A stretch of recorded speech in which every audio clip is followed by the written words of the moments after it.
हा जो प्लॉट आहे हे हायब्रिड टोकन पद्धतीनं केलेलं आहे आणि 1.5 फुटाची ही जी आहे ते सरी आहे. तर या ठिकाणी काय केलेलं आहे की आपण जे काही मानवचलित ढकली टोकन मशीन आहे त्याच्या साहाय्यानं जे आहे ते हे टोकन केली हायब्रिडची.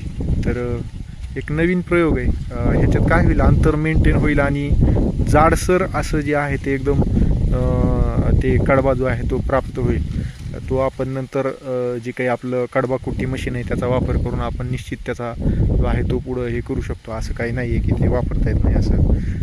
पण ह्या पद्धतीनं सुद्धा आपण बियाण्याची जी आहे ते बचत करू शकतो आणि उच्च उत्पादन जे आहे ते आपण ह्या ठिकाणी पेरणीच्या ऐवजी घेऊ शकतो. हे करत असताना असं भक्कीला जे आहे ते या ठिकाणी जे आहे ते हे टोकन जे आहे ते केलेलं आहे. पुढं आपल्याला जर शून्य मशागत जर तसंच करायचं असेल पुढं ठेवून हे काही कुठलीही मशागत न करता, तरीसुद्धा ह्याचा जो आहे तो आपण पुढं वापर जो आहे तो ह्या ठिकाणी करू शकतो.